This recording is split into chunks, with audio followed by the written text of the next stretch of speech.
I was never one of those kids who like made Super 8 movies, or I never even saw movies. My parents didn't have a TV growing up.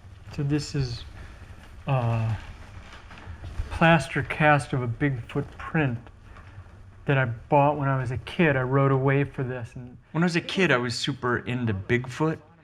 And like when I was like 8 or 9 or 10, like super obsessed with Bigfoot. And the trees, the little leaves that Bigfoot stepped on. Look at that. I had these correspondences and drew pictures and had this plan to go find Bigfoot. When I was 30 years old, I was gonna go get Bigfoot. It was like an obsessive research type of thing that in some ways I'm doing the exact same thing now, which is funny and weird and slightly embarrassing to realize like you are who you are when you're 8 years old.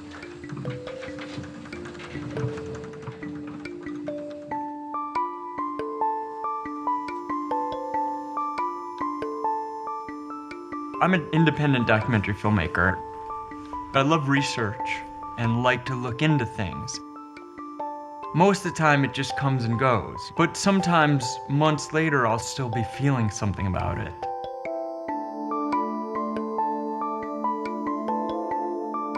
It can be like a photo or a detail, and it's always a strong emotional reaction that I have over something.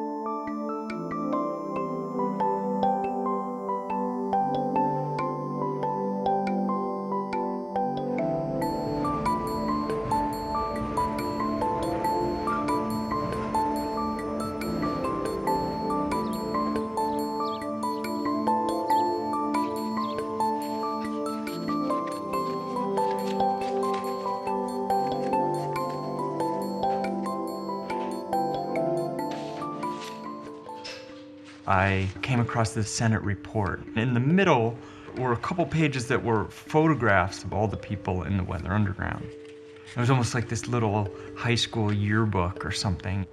I looked at the photos and was just totally taken with them. This is an amazing photo, I think. Look at her face. She's totally fierce, you know, this expression. That moment of seeing those photos just got me. You know, when you think of the 60s, you think of smiley hippies with flowers in their hair. And these were like people with short, greasy hair. And they looked mean and hard. But then also, I looked and I could see these are like middle-class white kids making themselves look hard, you know? It's 2.5 weeks since Fred Hampton was murdered by the pigs who own this city.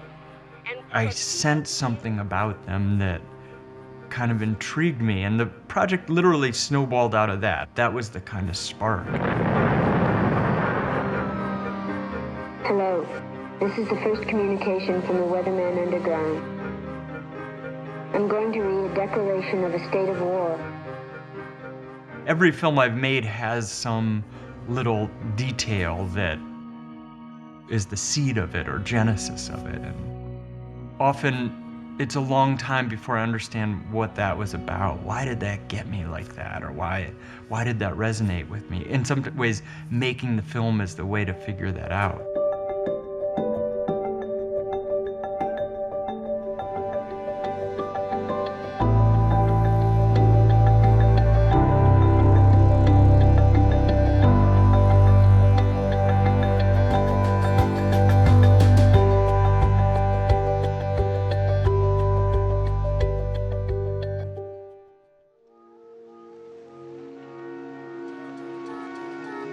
As the 70s drew to a close, America seemed to be falling apart. So I grew up in Michigan in the 80s. There was a lot of like the 60s still around, the embers of it. But there was also like a very intense cynicism. Profit.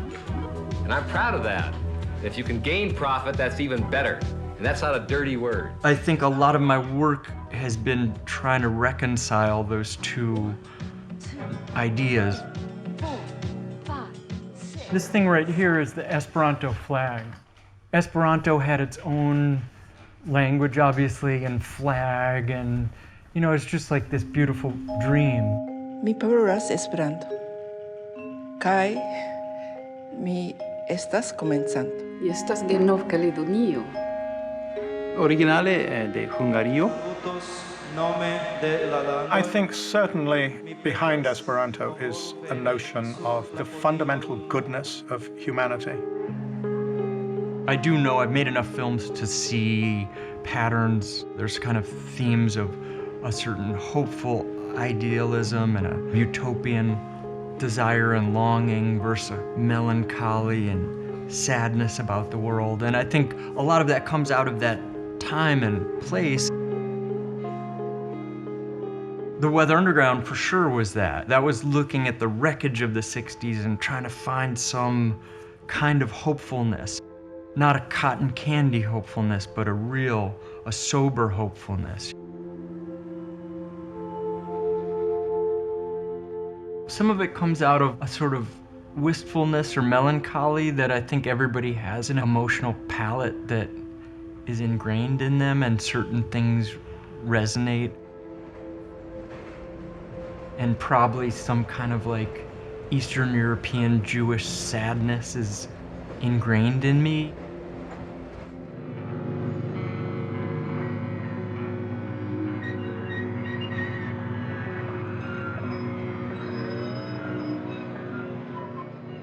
I made that documentary about Meredith Hunter, the kid who was killed at Altamont, which was about that, about loss and erasure and time passing and people fading. It was supposed to be the West Coast version of Woodstock, and it was going to be great and hopeful. The Hells Angels killed a young man right in front of the stage. His name was Meredith Hunter. I went out to visit the grave, just to see where he was buried, and the guy who ran the cemetery walked with me through the cemetery, and he paced out where it would be. Happens to be lot number 63, grave C. So if he were to have had the headstone, it would be right here next to Meyer. Right where I'm standing. But there's nothing there. And that was really sad to me, that fate, that somebody would be a tiny footnote to history. A lot of people know his name, Meredith Hunter, but in reality, he's just gone. You know, that was right around the time my friend Sarah Jacobson died. There's Sarah Jacobson there. It was an old friend of mine, and I learned a ton about filmmaking from. She was like a punk filmmaker.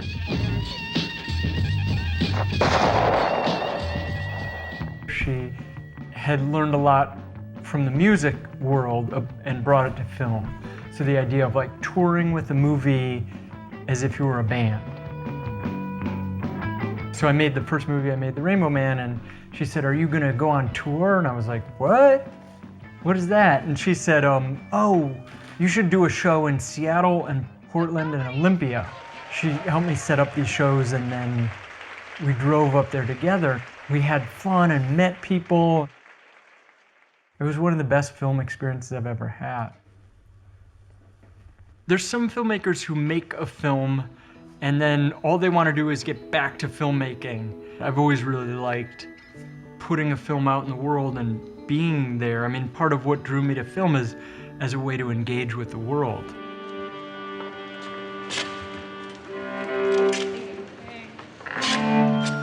For the past 8 years, I think, I've been making what I call live documentaries. So it's all the elements of a film, but it happens live. Test 1, 2, 3. There are images up on a screen. Where was it and what was it? I'm standing on the stage narrating, and a band or some sort of musical group plays a soundtrack live. I could listen to this one all day. It's such a beautiful song.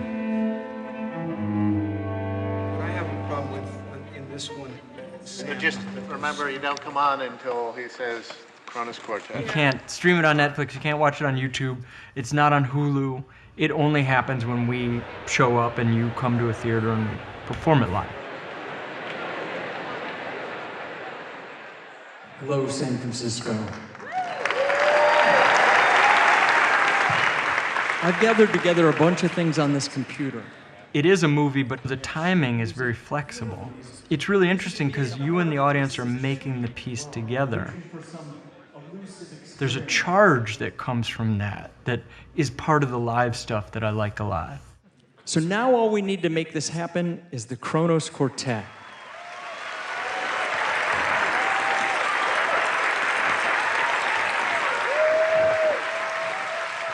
People love bands. People love bands in a way they don't love filmmakers. When they come out, people are psyched.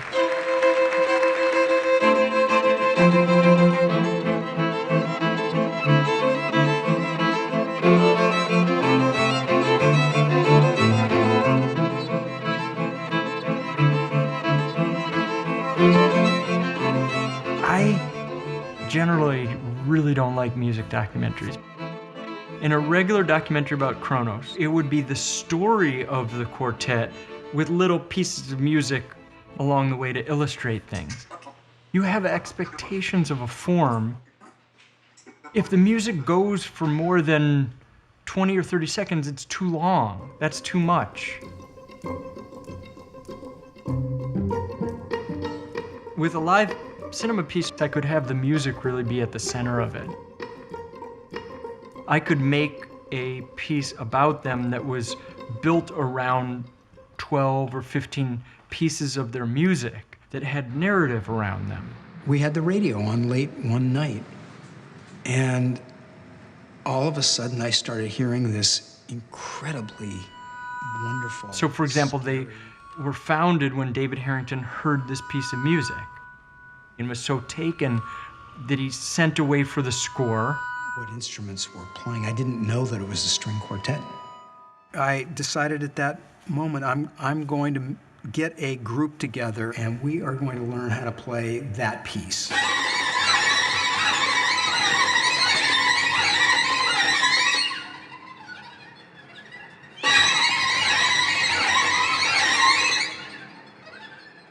You can have that piece of music and the story around it, and that's like a little chapter about them. Sold out, which is great. Down the street, but the downside is. Okay, so this for me is really helpful to go through it just to kind of get it back. And I don't know if for you guys, maybe not.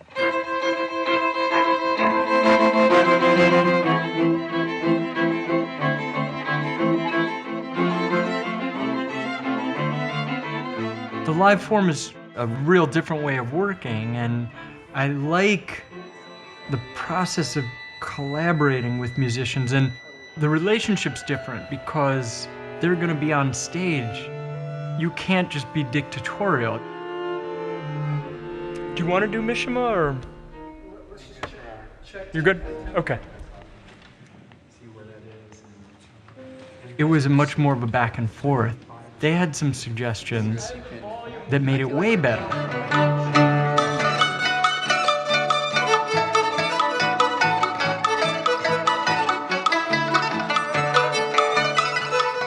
With this piece in particular, there's certain things that I was able to do that I'd never sort of thought of before. So, one, for example, is having Kronos do a duet with somebody on the screen.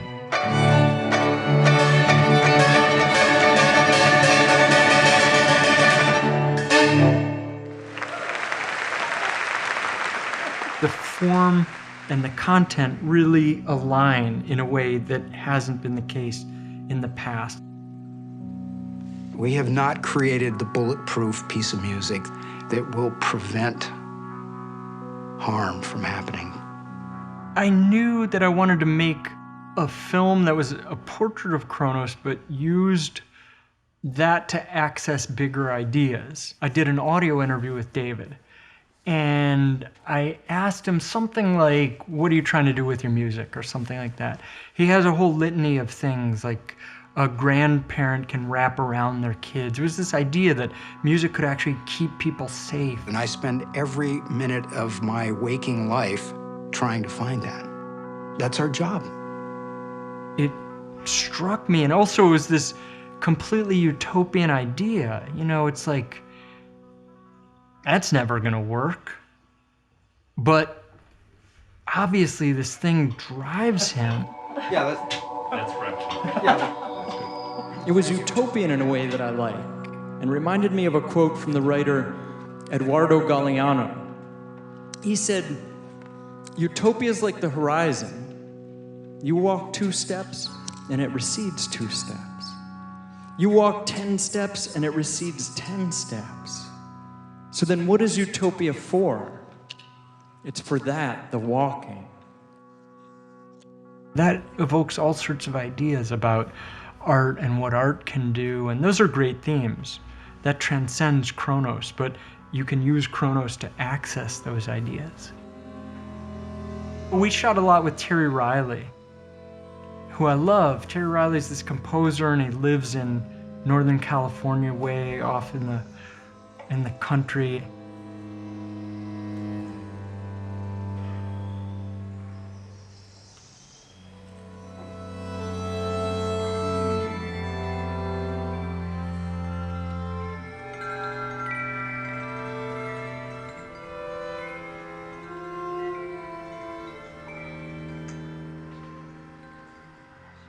One of the things he loves is lying in the grass and hearing the sound of the trees.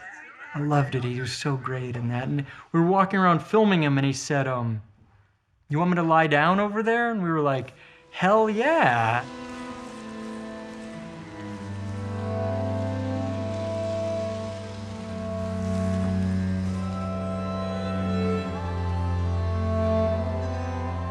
And nothing could be more peaceful.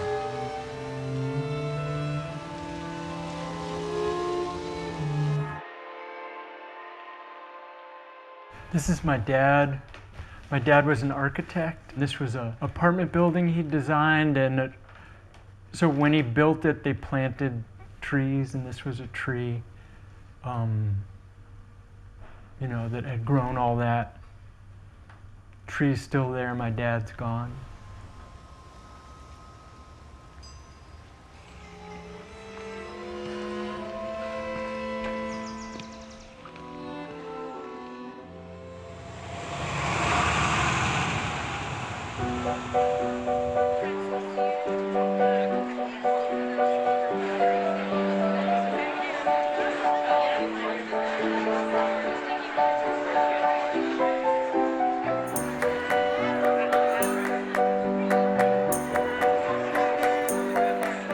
Part of what I really like about this live documentary form is the fact that it is ephemeral, and it only exists in the memory of everybody who was there that night.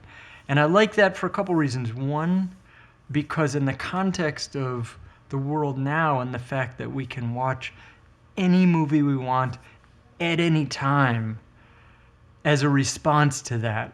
Also, music is a lot about that. You know, music is very fleeting.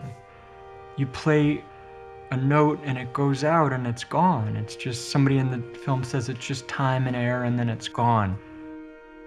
Life, you know, life around us, it's right here, right now, and only now.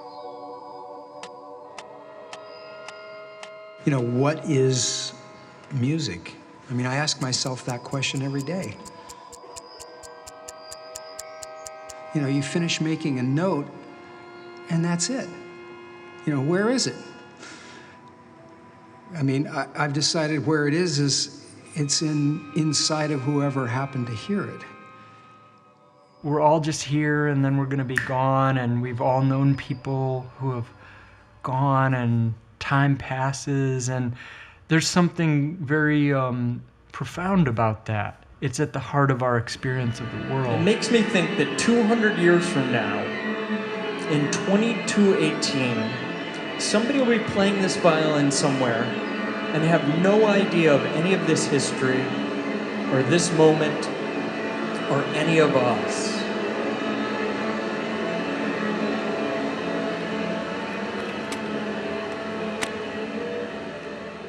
I have seen films, or I've read books, or I've heard music that has lingered with me for years and years after. And in some ways that changes you, that becomes a part of you.